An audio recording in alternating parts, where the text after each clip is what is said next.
Welcome to the class 12, subject mathematics. And in previous lecture, we have learned the function which is called one function or injective function. And today we will start the onto function, and we will completely study about the onto function and what is the onto function and what is the condition. Let us see the definition. A function defined from x set x to y. It is given here. एक function है आपका जिसको मैंने F नाम दिया है, वो कहां से कहां तक डिफाइन है आपका, किससे कहां, कौन से सेट से, एक से वाई पर डिफाइन है. Is said to be onto, उसको हम ऑन टू फंक्शन कहेंगे. Is said to be onto function और सर्जेक्टिव फंक्शन, या तो हम उसको क्या कहेंगे, ऑन टू कहेंगे, या क्या बोलेंगे, सर्जेक्टिव फंक्शन हम उसको कहेंगे. वो हमारा क्या होगा, ऑन टू फंक्शन होगा या क्या होगा, सर्जेक्टिव फंक्शन होगा. ये फंक्शन हमारा सर्जेक्टिव फंक्शन होगा या ऑनटू फंक्शन होगा. कैसे होगा, क्या होगा, कंडीशन समझते हैं. If every element of y, what is y? y is the second set. What is y? y is the second set where the function is defined from x. x से कहां पर डिफाइन किया गया, y पर define किया गया. ठीक है. If every element of y, ध्यान दीजिएगा, हर एक एलिमेंट किसका, y का. y का हर एक एलिमेंट, y का क्या, हर एक एलिमेंट. समझ में आ रही बात आपको? y का हर एक element will be a image, is the image of some element of x. y का हर एक एलिमेंट जो है वो x सेट x के हर एक एलिमेंट के किसी न किसी एलिमेंट की क्या होगा, इमेज होगा. अब आपको वन में मैंने क्या बताया था, वन में बताया था कि अपने फर्स्ट सेट के सारे एलिमेंट जो है वो डिस्टिंक्टली सेकंड सेट के सारे एलिमेंट से कनेक्ट हो, सारे नहीं, सेकंड सेट के अंदर अपनी इमेज क्या करते हैं, फॉर्म करते हैं. जहां पर सेकंड सेट के कुछ एलिमेंट अगर छूट भी जाते हैं तो कोई दिक्कत हमें नहीं है, लेकिन डिस्टिंक्टली सारे होने चाहिए. यानी कि 1 जो है वो a से, तो 2 b से, तो 3 c से, 4 d से, 5 e से, इस तरीके से अलग अलग उसकी क्या होनी चाहिए, अलग अलग एलिमेंट के लिए हमें अलग अलग इमेज मिलनी चाहिए. लेकिन ऑनटू में क्या है, ऑनटू में ये है कि सेकंड सेट के सारे एलिमेंट, यानी जितनी भी इमेजेस हैं, जितनी भी आपको ये एक तरीके से दिख रहे सारे एलिमेंट्स जो है, सेकंड सेट के सारे एलिमेंट्स के लिए हमें फर्स्ट सेट में कोई ना कोई एलिमेंट मिलना चाहिए. मतलब कहने का ये है कि सेकंड सेट के जो सारे एलिमेंट हैं वो फर्स्ट सेट में किसी न किसी एलिमेंट में हमको क्या होने चाहिए, मिल जाने चाहिए. इसे लिखा है यहाँ पे, y is the image of some element of x under f. y के हर एक एलिमेंट के लिए हमको यहाँ पर y जो आपका यहाँ आ रहा है उसके लिए x के अंदर हमको कोई ना कोई एलिमेंट तो मिल ही जाना चाहिए. तब जाके of under the f, what is a function, function is connecting the x to y for every, और मिलना किसे चाहिए, for every y belongs to y. मतलब हर एक वो एलिमेंट जिसका नाम y है, हर एक एलिमेंट y का, सेट y के अंदर जितने भी एलिमेंट है उन सबको एक कॉमन नाम दे दिया. ठीक है. जैसे कि कॉमन नाम कैसे दिया है कि मान लीजिए कि आपका स्कूल में नाम जो है, स्कूल में आपका नाम आपने कुछ अलग लिखवा रखा है. जैसे आपने स्कूल में नाम लिखवा लिया आपका नितेश, घर में आपको बोलते हैं निट्टू, बाहर आपको बोलते हैं नीतू, या और कुछ भी नाम से, या छोटू, मोटू, इस तरीके से नाम से पुकारते हैं. लेकिन ये सारे डिफरेंट हैं, ये नाम तो आप ही के हैं ना, सारे डिफरेंट नाम हैं. ठीक है. आपको अलग अलग जगह अलग अलग नाम से पुकारा है, लेकिन नाम किसके, आप. इसी तरीके से ये जितने भी अलग अलग हैं, ये जितने भी डिस्टिंक्ट एलिमेंट हैं तो एक ही सेट के. तो इन सभी सेट के जो सेकंड सेट के, यानी कि y के जितने भी अलग अलग एलिमेंट जो भी हैं उन सबको एक कॉमन नाम दिया कि वो किसके हैं, वो y के हैं. जितने भी अलग अलग एलिमेंट है ना, वो सारे एलिमेंट को एक कॉमन नाम दे दिया. क्या नाम दे दिया कि a b c d सारे एलिमेंट हैं और वो किसके एलिमेंट हैं, y के. तो यहां अपन ने क्या शो करा कि for each y belongs to y, हर एक एलिमेंट यहाँ हम अगर अपन शो करें कि ए अलग से लिखूं बी अलग से लिखूं, तो मैथमेटिक्स में इसको एब्रिविएशन में शॉर्ट में कैसे लिखते हैं कि y belongs to y। y belongs to y का मतलब क्या कि हर एक एलिमेंट जो वो सेकंड सेट का हो, सेकंड सेट का हर एक एलिमेंट, उसके लिए हमको for every y belongs to y, हर एक एलिमेंट जो y के अंदर है, there exist an element in x, there exist an element x in x।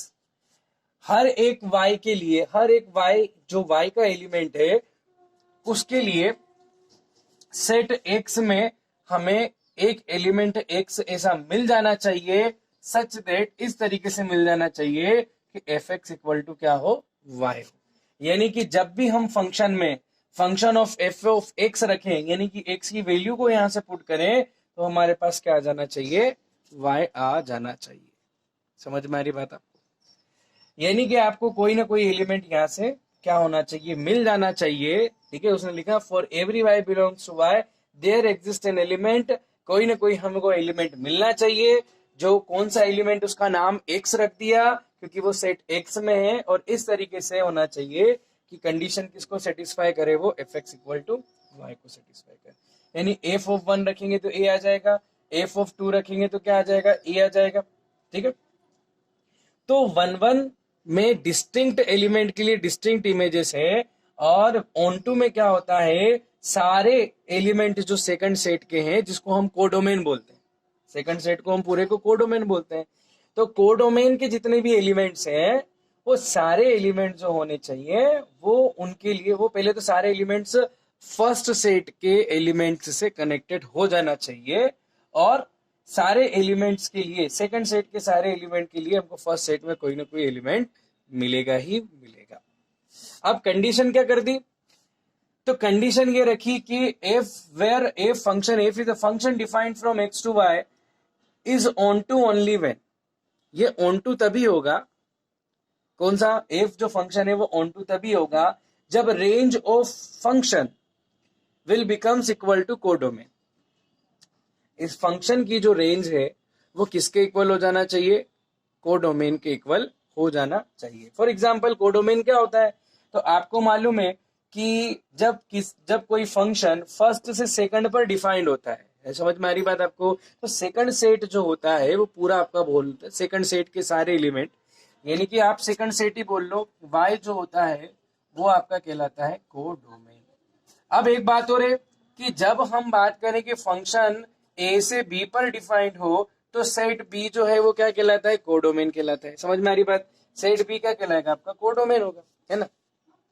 तो फिर क्वेश्चन ये है कि रेंज क्या है, तो सेकंड सेट